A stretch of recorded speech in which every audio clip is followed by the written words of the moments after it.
Kita bertemu lagi dalam segmen Suara Wanita. Wanita sememangnya telah memberikan sumbangan yang besar dalam pembangunan negara. Ketahui sebahagian hidup daripada wanita yang hebat ini sebentar lagi. Hari ini saya membawakan anda seorang wanita yang hebat yang terlibat dalam bidang penyelidikan dan pembangunan dari Sarawak Forestry Corporation, iaitu Puan Connie Anak Geri. Apa khabar Puan Connie? Hari ini baik.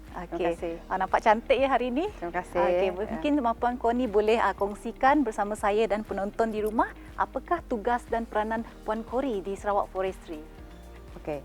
Sebelum itu saya ambil kesempatan ini untuk terima kasih dengan Tuan Haji Zulkifli Atun selaku CEO Sarawak Forestry dan Mr. Oswald Bracken, Deputy CEO di Sarawak Forestry kerana memberi sokongan kepada saya selama ini selama saya menjadi biologis di Sarawak Forestry. Ya, di Forestry saya sebagai biologis setelah 13 tahun, start daripada tahun 2007 sehingga sekarang. Ya, berbagai pekerjaan yang peranan dan tugas yang diberikan sebagai biologis. Tapi antara yang saya terlibat secara langsung selama di sana selama 13 tahun ada beberapa projek yang berkenaan dengan pelindungan tumbuhan terlindung di bawah Ordinan Pelindungan Hidupan Liar 1998.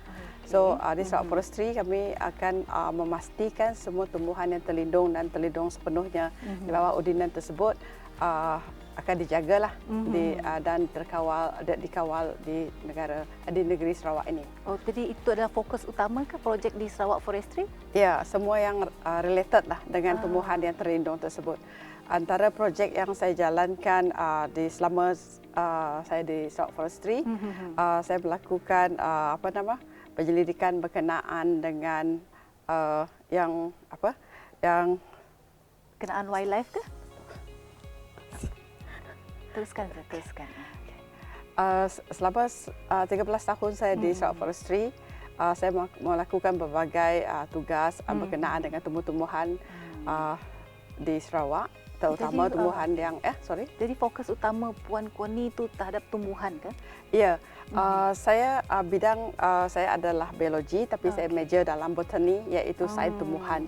Jadi di Sarawak Forestry saya diberi peranan untuk menjalankan penyelidikan berkenaan dengan tumbuh-tumbuhan, lebih kepada tumbuh-tumbuhan. Ya.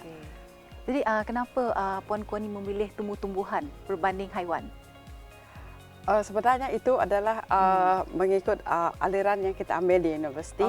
Jadi saya lebih kepada tumbuhan. So, masa saya diberi tugas di SFC, saya akan lebih fokus kepada tumbuhan. Tetapi benda haiwan dengan tumbuhan dan mereka sentiasa related. So mereka hidup dalam ekosistem yang sama. Seperti yang kami lakukan pada tahun 2009 sehingga tahun 2015 adalah projek rescue haiwan di dua buah empangan, iaitu empangan bakun dan empangan murum, di mana kami melakukan rescue dan monitoring untuk wildlife yang berada di sana lah sebelum dam itu submerge. Itu adalah satu daripada projek yang besar dilakukan lah di SFC. Oh, jadi bermakna semua hidupan lah yang terdapat di kawasan empangan itu diselamatkan. Yes, kalau saya sebut wildlife, maksud dia adalah tumbuhan, fungi, dengan haiwan termasuk ikan, semua burung, everything termasuk insek. Maksudnya semua kehidupan yang living thing. Perkongsian Puan nampaknya semakin menarik ya. Tapi kita simpan dulu, kita berehat sebentar, jangan ke mana-mana.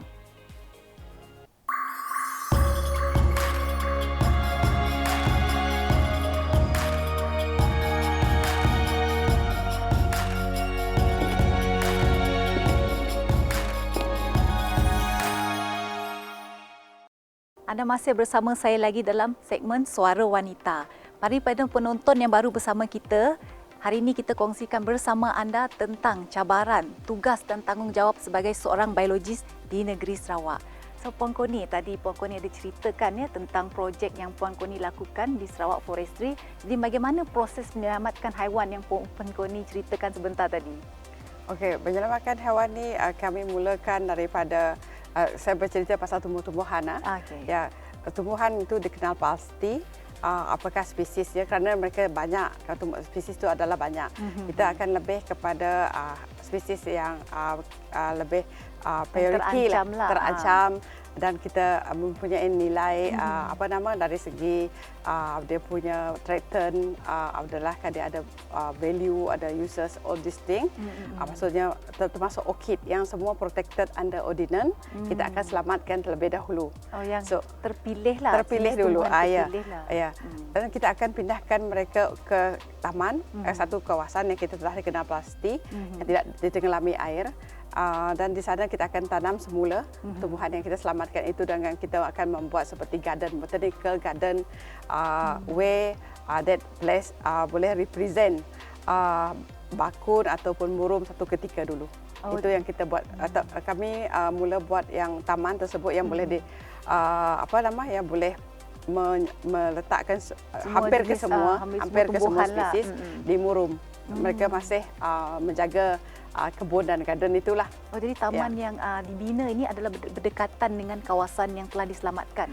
Yes, dekat saja. Maksudnya dalam kawasan dam yang sama. Jadi macam mana proses untuk menyelamatkan tumbuh-tumbuhan ini? Adakah Puan Connie bersama pasukan turun ke kawasan lapangan mengambil spesimen daripada tumbuh-tumbuhan tersebut?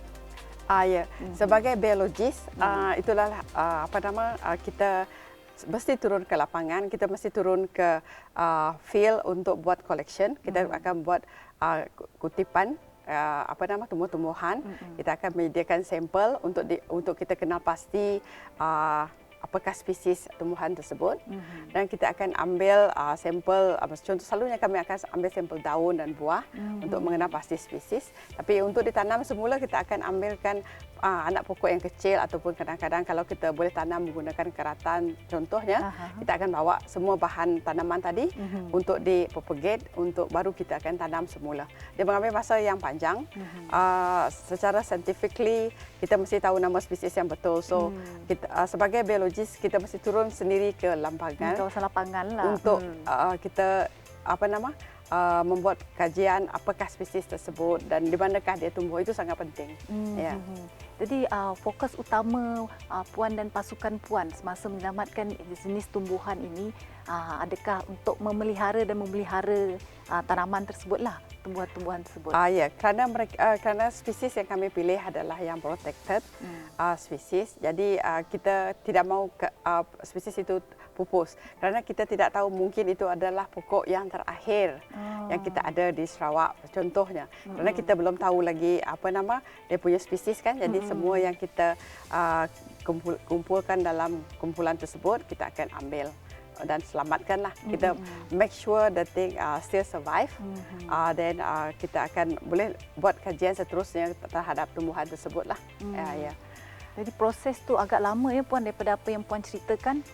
Proses itu memang lama, because yang kita buat tu, kita bukan selamatkan hewan tumbuhan tersebut hanya untuk selamatkan spesies. Mungkin certain spesies tu dimakan oleh wildlife lain. Contohnya selain daripada projek selain daripada menyelamatkan tumbuhan yang terlindung tadi, kami juga akan sentiasa bekerjasama dengan pasukan yang membuat hewan hidupan liar, di mana kami akan belajar apakah makanan haiwan tersebut. Jadi kami tidak menyelamatkan tumbuhan yang kami rasa protected saja, tapi juga penting untuk food source untuk haiwan hidupan liar yang kami selamatkan tu. Contohnya yang menjadi sangat menarik adalah hornbill, di mana kami akan memastikan makanan hornbill juga diselamatkan walaupun spesies tumbuhan tersebut tidak protected. Kami juga akan kita akan ambil kira semua. Kalau tumbuhan tersebut adalah dimakan oleh hornbill semasa dia breeding, contohnya, ataupun non-breeding, kami orang akan selamatkan tumbuhan tersebut juga. So kami akan sentiasa bekerjasama dengan sesama kami lah, sesama pasukan.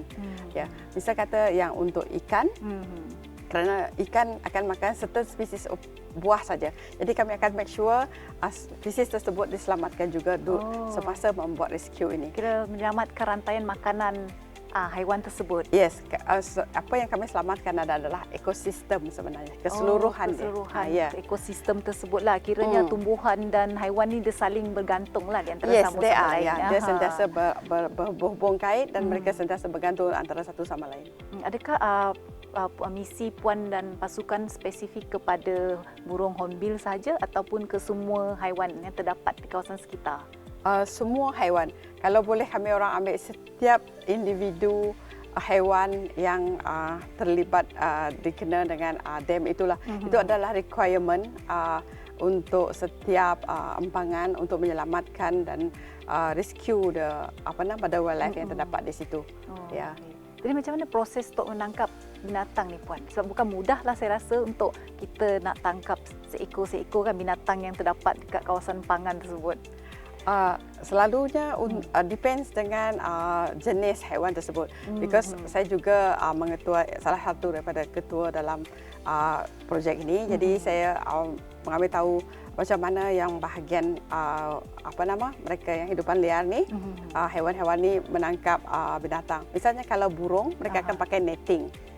Netting tu diletak dekat atas pokok ke dekat darat? Depend dengan spesies dia. Dia tidak macam satu specific place you letak netting tu. Kalau burung tu kanopi punya burung, itu pasal letak atas. Kalau itu burung tu bahagian ground punya burung, you letak bawah. So mereka akan berjaga, mereka akan pergi awal macam yang buat kajian burung ni, mereka akan pergi awal pagi sebelum terang dan mereka akan balik selepas malam hari. Maksud selepas gelap. Proses yang sangat panjang. Sangat panjang. Seharian mereka akan berada di hutan lah. Because kalau kita rescue, kalau burung tersebut tidak diselamatkan dengan segera, kalau dia terkena net tadi kan, burung itu akan mati. Itu satu salah daripada yang risiko yang tak boleh diambil lah. Ataupun mungkin akan dimakan oleh haiwan yang lain semasa terperangkap di netting tersebut. Ya, kerana haiwan ini mereka pandai. Yang pemangsa tu sentiasa akan menunggu seperti ular, biawak, mereka akan standby di kawasan tersebut lah. Jadi sebut tentang biawak dan ular ni, adakah ular pun merupakan salah satu binatang yang diselamatkan? Yes, kami akan selamatkan seperti yang saya cakapkan tadi, hampir semua yang kami jumpa. Jadi saya terfikirlah Puan, untuk mengendalikan haiwan yang berbisa ni bukan mudah. Jadi bagaimana Puan dan pasukan Puan mengendalikan haiwan seperti ular?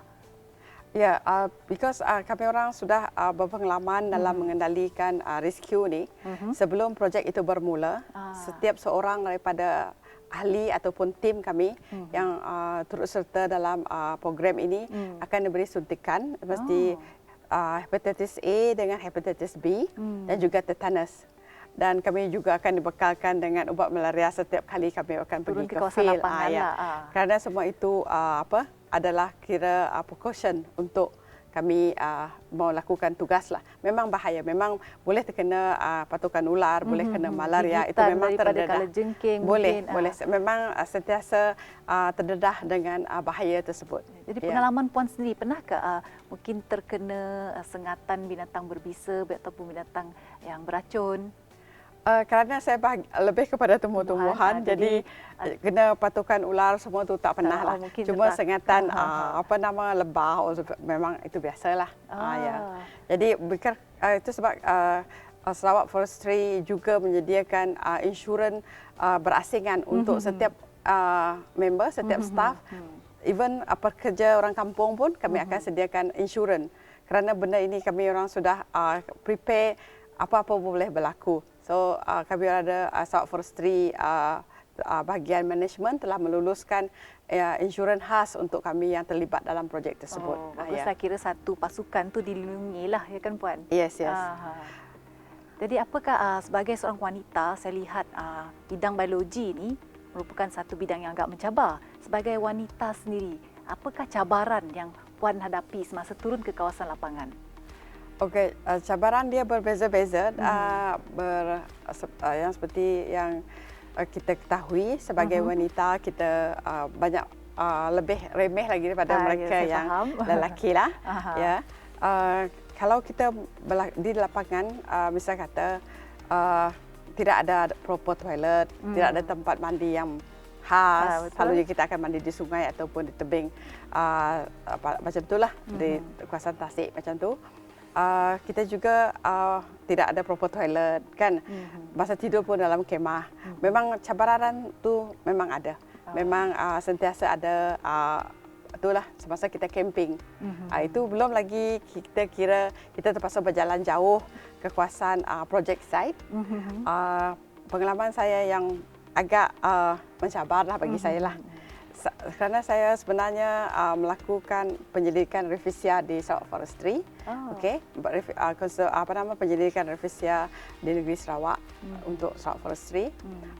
Semasa saya pergi ke project sites di Miri, perkampungan Penan, Long Sabai Miri.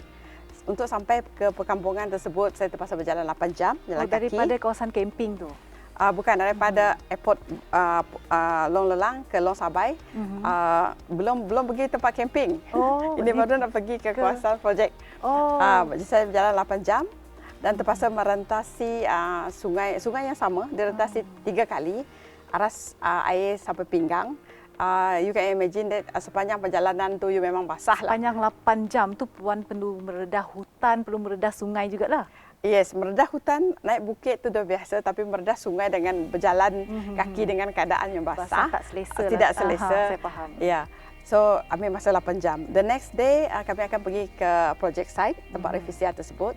Kami menaiki bukit lebih kurang sejam lebih lah.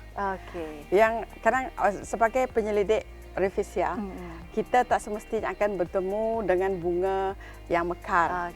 Kadang-kadang kita cuma bertemu dengan kuntung bunga yang kecil saja, berumur sebulan. Kerana revisia mengambil masa 9 bulan untuk mekar dan dia hanya akan mekar selama 5 hari. Okey Puan, kita punya perbualan semakin rancak ya.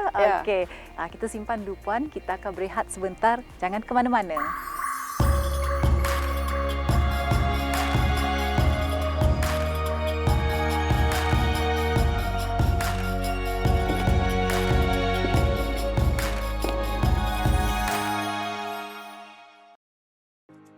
Anda masih bersiaran bersama saya dalam segmen Suara Wanita. Sebelum itu, kita lihat dulu bikisan yang telah disediakan ini.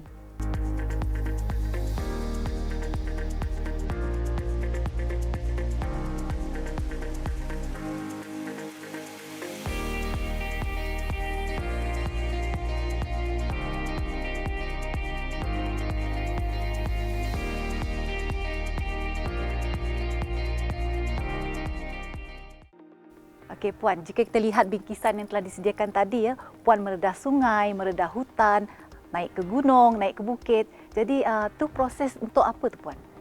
Okey, sebagai biologis, seperti yang saya katakan tadi, kita terpaksa pergi ke lapangan sendiri.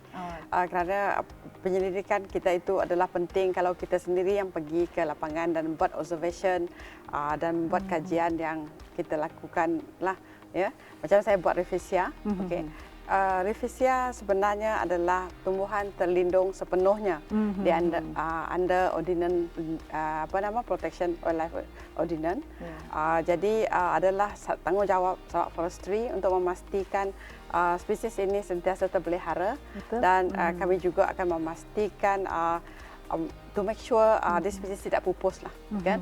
Jadi saya sendiri akan pergi ke lapangan kerana revisia adalah sejenis spesies plant yang rare, terlindung dan sangat jarang unik ditemui, lah. unik. Ya. Dia adalah bunga terbesar di dunia. Tetapi dia adalah parasit plant. Maksudnya dia tidak ada daun, dia tidak ada batang dan dia tidak ada akar. Tidak ada dahan juga. Tidak ada dahan. Memang hanya terus tumbuh daripada tanah. Dia tumbuh daripada pokok penumpang. Tapi yang kita lihat adalah bunga sahaja.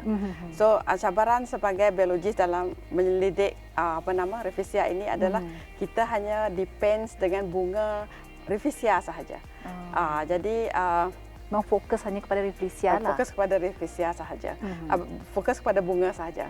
Daripada kuntum hingga dia mekar, revisia mengambil masa selama 9 bulan. Dan untuk menjalankan kajian untuk revisia, kita perlukan ciri-ciri yang lengkap untuk kita dokumentasikan semua ciri-ciri bunga tersebut. Hanya ada masa 3 hari saja. Hari pertama mekar sehingga hari ketiga. Hari keempat dan kelima dia sudah mula reput. Jadi kalau kita jumpa bunga tersebut pada hari keempat atau kelima, kita pasti ada dapat some information, tapi kita punya information tu tak selengkap kalau kita dapat pada hari pertama dan hari Kita ketiga. laporannya tak begitu cantik lah. Ya, tidak lengkap. Ya. Okey. Ya. Jadi maknanya jangka hayat bunga Rafflesia ni tidak panjang lah Puan. Tidak panjang. Jadi semasa seperti gambar yang kita lihat tadi itu, masa tu kita terpaksa pergi sendiri ke lapangan untuk mendapatkan maklumat yang sebaik yang mungkin. Jadi saya sendiri akan pergi ke site untuk mencatatkan semua ciri-ciri setiap bunga bunga Rafflesia dan spesies yang di tempat tersebut lah. Di Sarawak kita ada 3 spesies yang saya temui dan saya terpaksa mengambil semua information berkenaan dengan semua 3 spesies tersebut. Ya. Jadi untuk sampai ke kawasan lapangan tu Puan, adakah mengambil masa yang agak lama? Atau kita spesifikkan kepada bunga Rafflesia? Depends. Macam Rafflesia Tuan Muda, kita dapati dia daripada Gunung Puih sehingga ke Horse Mountain National Park, iaitu di Balaga. Yang itu depend dengan accessibility kan, maksud you. Ada yang dekat, ada yang jauh. Depends dengan because habitat dia bergantung kepada habitat, maksudnya tempat jenis hutan yang dia tinggal. Ya, dia tidak semestinya jauh daripada jalan. Ada yang dekat, macam Gunung Gading sangat dekat. Jadi pengalaman Puan sendiri pernah mendaki selama berapa jam untuk sampai ke puncak untuk melihat Rafflesia tersebut?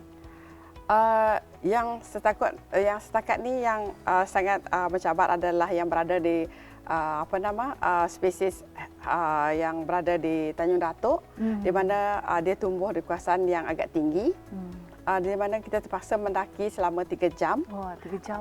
3 jam daripada bawah tempat kita letak perahu tu sampai ke tempat Rafflesia, ambil masa 3 jam. Kerana kita perlukan, yang seperti saya cakapkan tadi, kita perlukan sehari hingga 3 hari saja bunga itu mekar. Tapi jadi kita 3 mesti jam Puan bukan sesuatu yang mudah. Maknanya Puan ni mesti seorang yang sangat fit. Sebab saya sendiri kalau hiking bersama kawan pun sejam pun saya dah rasa letih lah Puan. Ya, dekat sini kita perlukan teamwork.